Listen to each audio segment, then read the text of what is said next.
ഇപ്പോൾ കേരളത്തിലെ ചെറുപ്പക്കാർ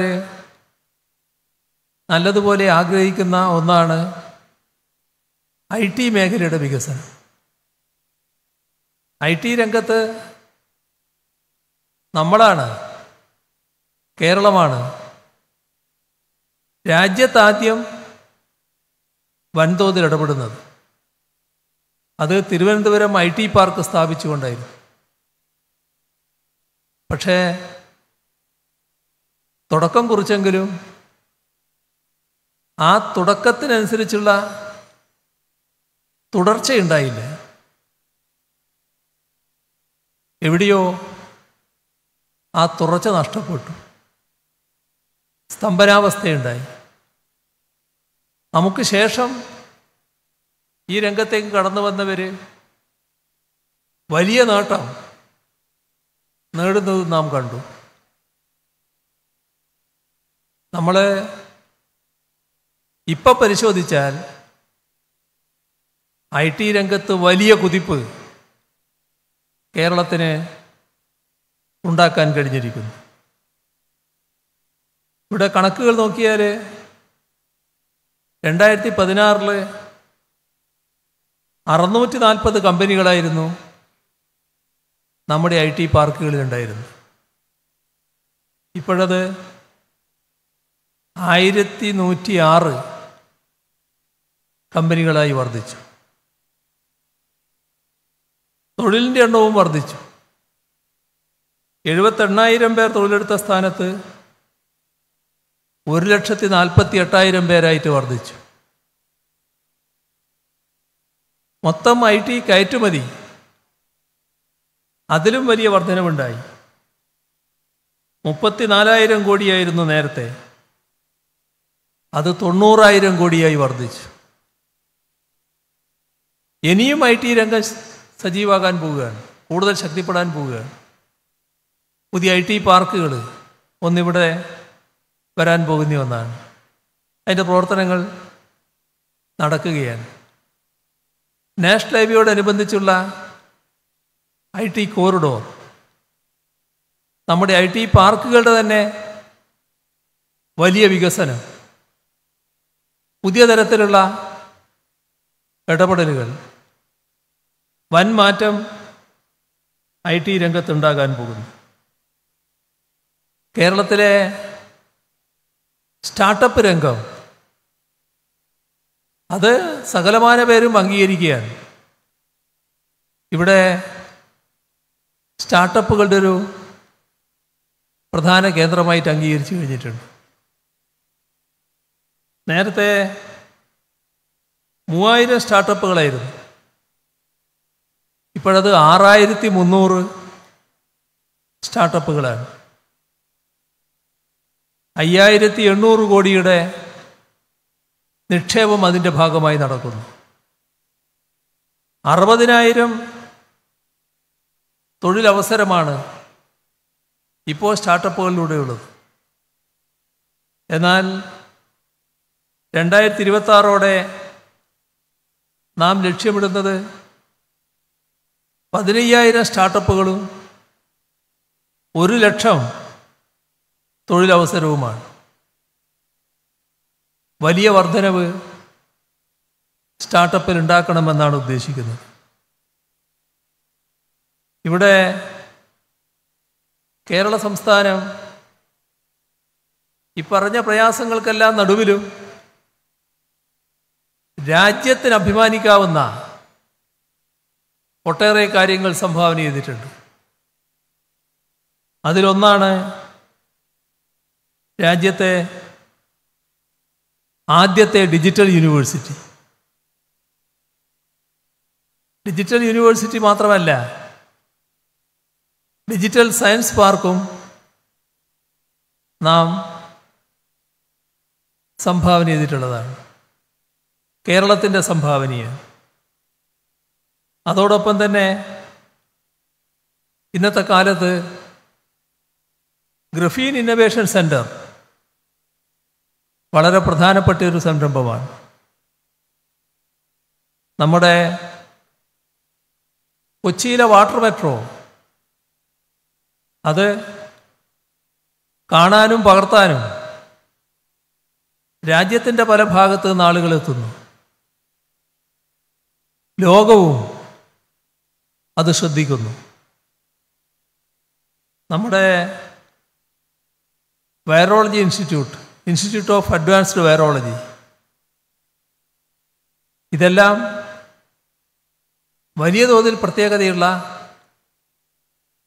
നമ്മുടെ നാടിൻ്റെ സ്ഥാപനങ്ങളാണെങ്കിലും രാജ്യത്തിന് മികച്ച സംഭാവനയായി മാറുന്ന സ്ഥാപനങ്ങളാണ്. നമ്മുടെ കേരളം ആയുർവേദ രംഗത്ത് മികവ് കാണിക്കുന്നതാണ്. നമ്മളിവിടെ ഒരു ആയുർവേദ രംഗത്ത് വലിയ തോതിലുള്ള ഗവേഷണങ്ങൾ നടക്കണമെന്ന് കണ്ടുകൊണ്ടാണ് ഇൻ്റർനാഷണൽ ആയുർവേദ റിസർച്ച് ഇൻസ്റ്റിറ്റ്യൂട്ട് സ്ഥാപിച്ചത്. Genome data centre, medical technology consortium, ഇതെല്ലാം ഒരുങ്ങുകയാണ്. ആയുർവേദ ഇൻസ്റ്റിറ്റ്യൂട്ടിൻ്റെ 1ാം ഘട്ടം പൂർത്തിയാകാൻ പോകുന്നു. മറ്റുള്ളവയും ഒരുങ്ങുകയാണ്. മികവിൻ്റെ കേന്ദ്രങ്ങൾ എന്ന നിലക്ക് മൈക്രോബയോം, ന്യൂട്രാസ്യൂട്ടിക്കൽസ്, ഓരോ സെൻറ്റർ ഓഫ് എക്സലൻസ് ഈ രംഗത്തേക്ക് വരികയാണ്. 3 സയൻസ് പാർക്കുകളാണ് കേരളത്തിലേക്ക് വരുന്നത്. 600 കോടി രൂപ നിക്ഷേപം ഡിജിറ്റൽ സയൻസ് പാർക്കിന് പുറമെയാണ്. ഇതെല്ലാം കാണിക്കുന്നത് എന്താ? നമ്മുടെ കേരളം ആധുനിക വിജ്ഞാന ഉൽപാദന കേന്ദ്രമായി മാറുന്നു എന്നുള്ളതാണ്. അത്തരമൊരു വളർച്ചയിലേക്ക് കേരളത്തിലേക്ക് എത്താൻ കഴിഞ്ഞിട്ടുണ്ട്. നേരത്തെ തന്നെ നാം സോഫ്റ്റ്വെയർ ഡെവലപ്മെൻറ്റിൽ ശ്രദ്ധിച്ചിരുന്നു. ഇപ്പോൾ ഹാർഡ്വെയർ രംഗത്ത് നാം ശ്രദ്ധിക്കുകയാണ്. സോളാർ പാനലും ലിഥിയം ബാറ്ററിയും ഹൈഡ്രജനും എല്ലാ രംഗത്തും നാം പുതിയ ചുവടുവെപ്പുകൾ നടത്തുകയാണ്.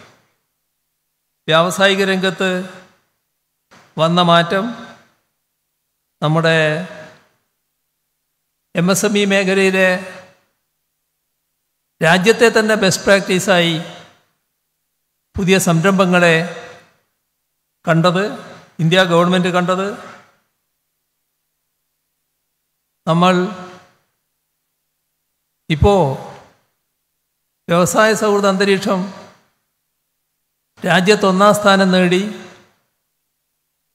കൊച്ചിയിൽ നിക്ഷേപ സംഗമം നടത്തിയപ്പോൾ 1.5 ലക്ഷം കോടി രൂപയുടെ നിക്ഷേപ താൽപ്പര്യ പത്രങ്ങളാണ് വന്നത്. അവ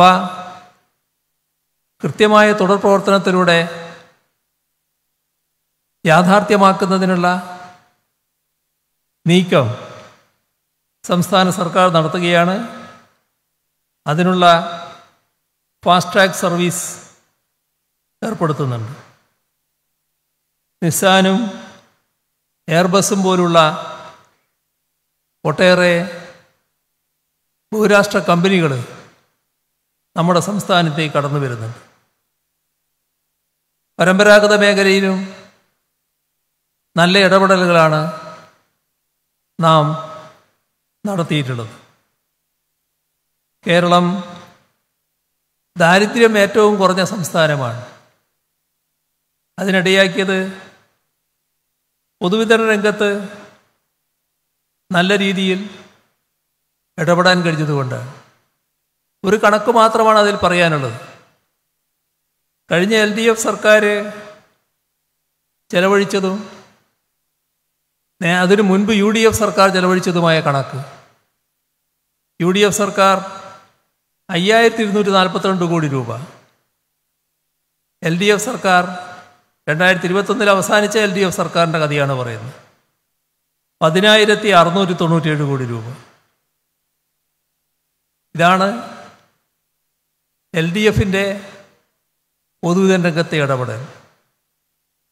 2024 വരെ വിപണി ഇടപെടലിന് വേണ്ടി 14,000 കോടി രൂപയാണ് നാം ചെലവഴിച്ചിട്ടുള്ളത്. അതിലൂടെയാണ് ഇത്തരം മാറ്റങ്ങൾ ഉണ്ടാകുന്നത്. നമ്മുടെ കേരളം ശാന്തമായ പൊതുജീവിതം നയിക്കാൻ പറ്റുന്ന സംസ്ഥാനമായി മാറിയിട്ടുണ്ട്.